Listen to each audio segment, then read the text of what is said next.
In Shape by Dog, podcast episode number 229, I introduced you to a very, very important dog in my life. Actually, a mighty dog. My now past Jack Russell Terrier mixed, DeCaff, who came into my life over 23 and a half years ago today. In today's episode, I'm going to share with you 6 more lessons that I learned and a very, very important reflection that I had looking back over my life with DeCaff.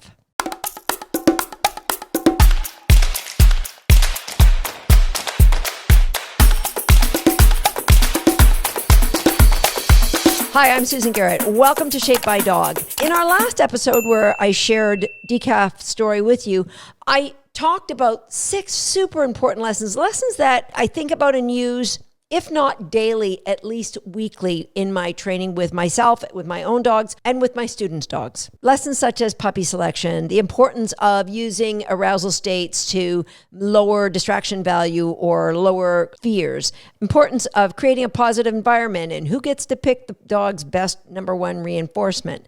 I also shared about the transfer of value and how you should take a challenge out of the training, how super important that is for your dog. In today's episode, I've got 6 brand new lessons, equally as important. One very, very painful. I had to rehearse how I was going to share this one with you because it's a biggie for me. Now, the first lesson I'd like to share is a dog shutting down when you're training them is feedback to you on your training. And let me tell you the backstory on this. Now, DeCaff was brilliant at some behaviors in agility. She could turn so tightly, and her running contacts were not too difficult to train to her. What was difficult is getting her to open her stride, particularly if it was a spread jump upcoming, or leaving out strides when there was big distances. And worst of all, the worst thing for me was her weave pulls. And her weave pulls, when we started out, were so unbelievably slow. So a dog of her size might do weave pulls in 2.5 seconds. That might be a good dog of her size, like a fast one. DeCaff was not double that. She wasn't just 5 seconds. At one point, she was like close to 10 seconds. And I obviously didn't let her rehearse that. I didn't let her do complete sets of weave pulls. But the problem was, as I observed it, she would bounce. And I just looked at it and thought, this is a terrier, straight in the shoulder. She would bounce way up in the air in between each pull. She would bounce so high up in the air that she would sometimes get out of rhythm and had to walk in between to catch up. And then that's why things are so slow. Now, those of you who have no interest in agility, you may be thinking, why is this important to me? It's super important to you, trust me, because it's just dog behavior. It's just how that behavior should be feedback to us. Now, I asked all my professional friends in the elites of dog agility, and I got some interesting different things I could try. One of them was put a rope above her head so that when she bounced, she would touch the rope, and then you could just lower the rope to get her to don't bounce as high. Have you met my friend DeCaff? Yeah, the one that doesn't like anything touching her that's new. I knew that wasn't going to work so swell. I didn't want to be a negative Nelly, but that wasn't one that I went too far with. And so I kept at it. And one day we were practicing weave pulls, no ropes involved. We were practicing weave pulls. I remember exactly where we were in the building. And I don't know what repetition it was of weaving. I don't know if I was feeling frustrated, but all I know was in the middle of the training, my dog stopped. She stopped and she would not go back in the weave pulls. She looked at me, she sniffed the floor, she sat down, she scratched her collar. All signs of obvious stress. Now, DeCaff is not the first dog in the world to ever shut down in training. I can tell you she's the first dog of mine who ever shut down in training. And people have said to me, my dog always shuts down. And I would like you to recognize that dog shutting down to me was like a dagger through my heart. Because why do I train? I train to bring more joy into your life. What did I just do? If you and I were just hanging out, sitting on the couch, you wouldn't have had any worry or concern. If you and I were just going for a walk in the woods, you wouldn't have had any reason to look at me with those eyes that you looked at me with. Training's supposed to bring more joy. Training's supposed to deepen our bond. Training's supposed to bring a better relationship. This dog said, I don't feel comfortable doing this anymore. Now, remember, I did not train this dog with any form of physical corrections or verbal intimidation. Just like Buzzy, all of her behaviors were shaped. But yet, she was as frustrated with training Weepuls as I was. And because that moment was so emotionally powerful to me, it never happened again. I would never allow it to happen again.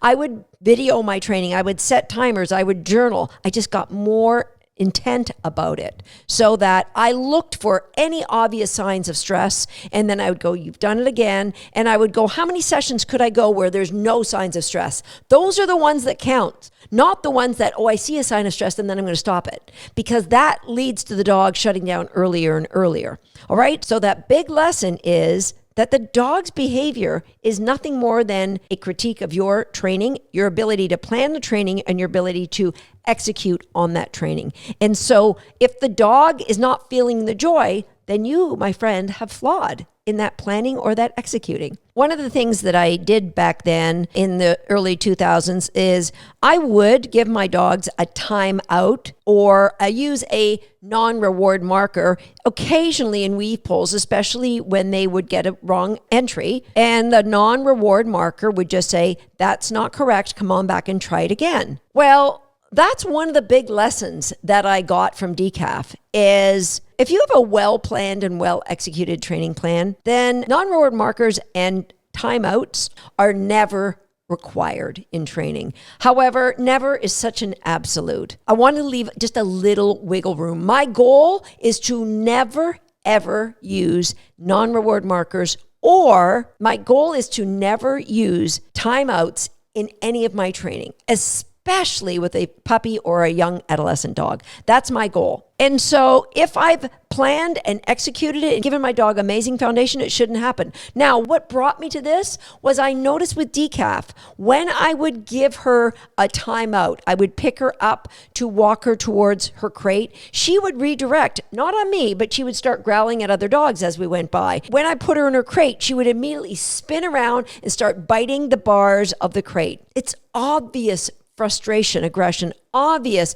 a redirection of the, I don't get what you're doing this to me for, because I barely like what we're doing anyway. And so that was a big neon light to me, and I eliminated any kind of timeouts with her very early in her career when I picked that one up. And today, I can't tell you a time where I say, I will use a timeout if. Now, will I get frustrated and put my dog up? Yes, I will. 9 times out of 10, I'll put them up with a handful of cookies thrown in the crate because I need the timeout, not the dog needing the timeout. Lesson number 3, never sidestep the lesson the dog is trying to share with you. And if you haven't, please watch my video, The Journey, because this goes back to how our dogs come into our lives to share lessons with us. Now, DeCaff, as I've mentioned, was very touch sensitive. So when she was young, with all my dogs, I play a game called Smack the Baby. Smack the Baby, as they tug, I would smack them on the ribs, not hard, like it would start off just little love pats, and then I'd smack them harder, because if you've seen 2 dogs play, they're very rambunctious. They love to smack each other around.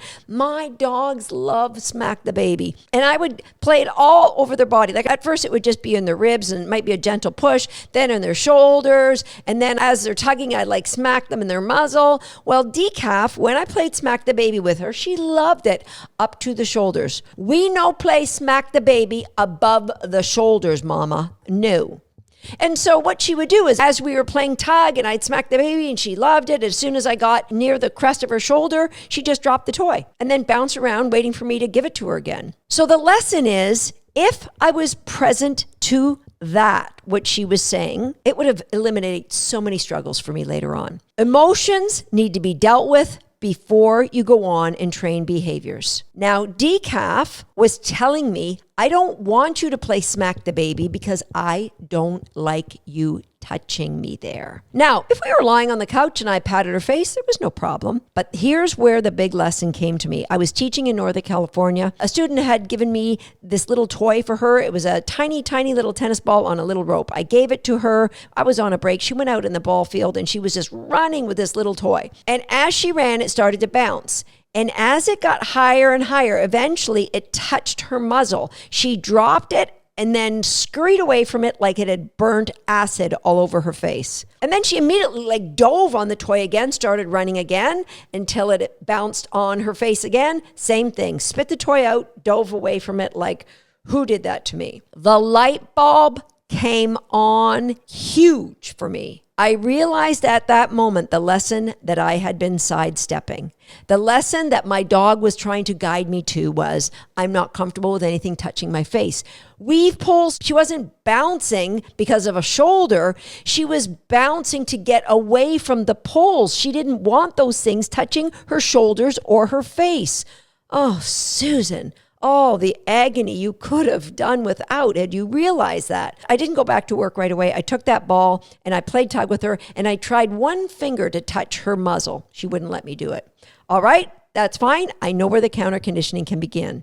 And so I worked in my hotel at night. I got her loving smack the baby in the face and a smack the baby above the shoulders. And when I got home, I played smack the baby into the pulleys. So I would put her face up against a weave pole and smack the other side of it as she tugged on the toy. She loved that game.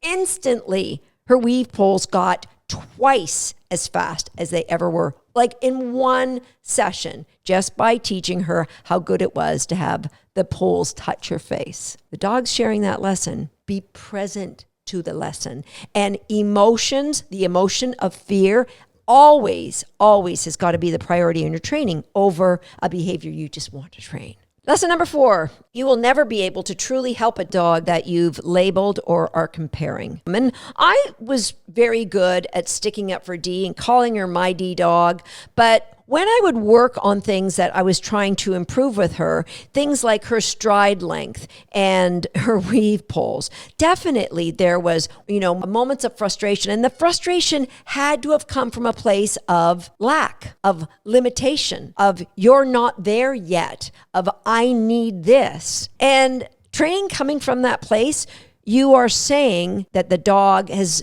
disappointed you. Now, worse than that is people calling their dogs a sucky baby or a bar knocker or an aggressive dog. Because when you put a label on your dog, you've put a limitation, a ceiling on who they can become. Because you have immediately said, my work here is done. I've done the best job I can with a shutdown dog. It's not on me, it's on that dog because that's who the dog is. So it's super, super important when you're training your dog that you acknowledge the limitations, but you focus on the joy and the improvement. You need to shine your light on who that dog is and don't try to make them be someone they're not. Guess what?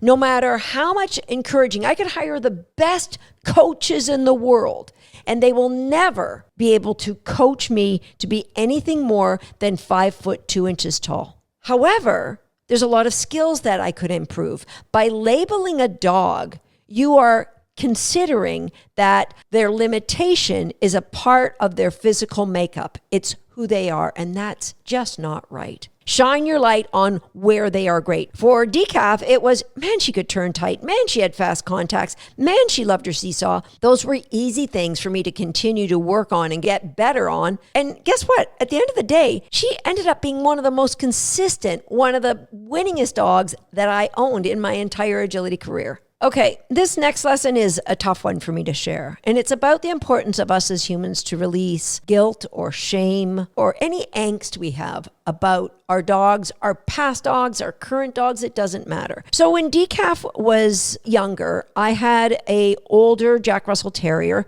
who was pretty much could do no wrong in my mind. Maybe it was because I almost lost her to parvo when she was 9 weeks old. She almost died. It literally was a matter of hours. She had to turn around, and she did. That parvo probably was responsible for her having a heart problem later on in life. And so as she got a little weaker, DeCaff, who could be snarky with other dogs in the house, would occasionally just jump her. For me, it looked like for no reason, she would just jump her. Like it wasn't like she wanted to kill her, but she was attacking. She was grabbing her. There was never any blood. And I just turned into this mama bear. Like, how dare you do that to Twister? And I remember one time grabbing DeCaff by the collar and just smacking her under the chin. I don't know, 2, 3, 4 times. I was so enraged because Twister was, weak and feeble. And DeCaff, who had some problems with controlling her emotions, but never to that degree. And so when I lost Twister, I had a really hard time connecting with DeCaff. There was something in my human brain that saw her behavior in the past as, almost human attributes. Like, how could you do that to this dog that I loved? There were weeks that went on that I couldn't even train DeCaff. And I'm getting emotional thinking about it. And why am I sharing this story with you? Because I know there's at least one of you listening to this that's hanging on to the same guilt or shame for something you did with your dog. It doesn't serve you. This world is better when more of us can light it up. Holding on to something that's dark is not contributing to the light of the world. And that really is why we are all here. So you need to take that baggage and throw it away. It's not who you are. It's something you did. Your dog forgives you. You need to forgive yourself. I know, as difficult as it was to share that story with each of you, I know I've moved on and I've learned from it. I know that my dogs who lived past DeCaff, that I've had since DeCaff, are better for it. Their lives are fuller. Their lives are more enriched. Because that Susan doesn't live here anymore. And with DeCaff, when I went through those weeks where I just couldn't train her, one day what I did is I brought a dog bed and I brought DeCaff down to the gym. Now, I was grieving and I needed to be okay with how I was feeling and not feeling bad that I couldn't train my dog. And so I brought a dog bed into the gym, and instead of working out, I just sat on the bench and I would throw her cookies in the dog bed. It is not like I was mean to her at any time after Twister's death, but I just couldn't train her. And so every day I would bring her into the gym, and she'd get into the bed and I started to work out and throw her cookies. And then one day I got her up on the treadmill while I was on the rowing machine. And we grew from there to me being able to train her again. Because it was me just saying, let's hang out together. We don't have to accomplish anything. Let's just find some joy in our relationship together. And so that was a very, very tough lesson.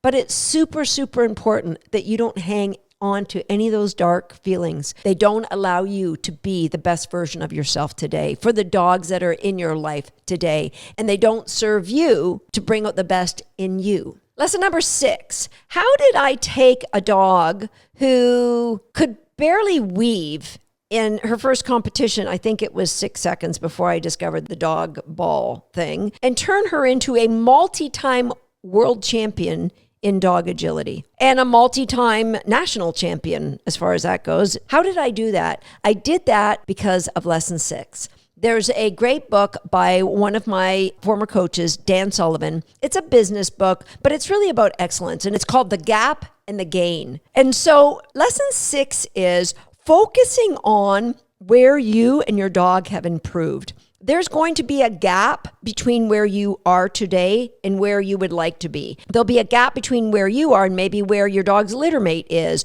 or where you are and where you were with a former dog. There's this gap. And when you measure that gap, you're behind. And when you're behind, that sucks. That's not inspiring. That's not moving you to want to get up and do anything. However, where you are today and where you were last week, there's also something, we're going to call that the gain. How far you've come, where you are today and where you were last month. When you focus on the gain, you 100% are motivated to get up and go train that dog. With my current girl, Vissy, that's how we move from joy to joy. It's never about what we haven't done. It's never about how we're limited. It's never about what we lack. It's all about celebrating that gain. And that's what's going to motivate you to keep moving forward with your dog. It's all about connecting with your dog and reminding them how much you love them. We all have a choice to focus on the pain of what we don't have, or to be curious about what else we can learn, to be curious about how to bring more joy into this dog's life, how to bring more joy into your life, into our lives, how to be more grateful? What can I be grateful for today? Those are the things that are contributing to you being excited about getting up and training. And that is the most amazing feeling because it's connecting with that dog. Okay, reflections. In that video, The Journey, that I mentioned earlier in this podcast, and again, if you haven't watched that video, of all the dog training information I've put out, of all of the content that I have in our online classrooms, if there's one clip, one video I would want to be my legacy, it would be the video, The Journey. So please, if you haven't watched it, go back and watch it. There's a line in there where I talk about our dogs are here to bring us lessons. And if we aren't present to the lesson the dog is bringing us, it will come back around again. I believe this, my current border collie, her challenges, the lessons she brought me about the connection between the gut and behavior, the lessons she brought me about altering diets and protein levels were the lessons that DeCaff tried to bring me. That I wasn't present or didn't have enough knowledge to figure that out back in 2000. But all the signs are there. The crazy reactivity as a 9-week-old puppy, her weird dislike of different textures, her weird response to the wind, to other dogs, how sometimes other dogs could be okay, but suddenly she would jump somebody in our house. There were so many signs that it was a gut-brain connection that was related to the food that she was being fed. And her ability, she was being fed the same food all of my other dogs are being fed, but her gut biome was not in a place where she was able to deal with it. And when I thought back on this, her mother had reactivity issues as well. And you could say, well, she was a Jack Russell Terrier, or she was a dog with a gut biome issue. And so I encourage you to go back and watch The Journey. Go back and watch the 2 episodes, episode number 203 and 204, where I talk about my journey with this. And also, when you're planning your training, make sure you leave time at the end of every training session to write your thoughts. Of course, what went well, but write down just at the end, especially if you're working on overcoming a challenge, what you love best about your dog. What's amazing about them? What are you grateful for today? I think if you keep putting notes like that, they're like you're writing your dog and yourself love letters. I give Thissy a love letter every single day of her life, maybe multiple times for sure. Before we go to bed, I tell her how much I love her, and I tell her why I think she's so amazing. When you make a habit of being grateful and keep being curious for what else is possible to bring more joy into your dog's life, I promise you, it will bring more joy into your life. I hope you enjoyed me sharing the story of my great girl, Mighty Dog. She certainly was a special girl, as all of my dogs were and are. And I hope what this also can do is have you reflect on your own past dogs. What were the lessons that maybe you missed that possibly you could be present to today? I'll see you next time right here on Shaped by Dog. This poor dog's turning herself in circles trying to get you to hit that subscribe button. Could you please do it? And while you're there, go ahead, hit the notification bell as well. And if you're already a subscriber, that's for you. Go grab yourself a great reinforcement.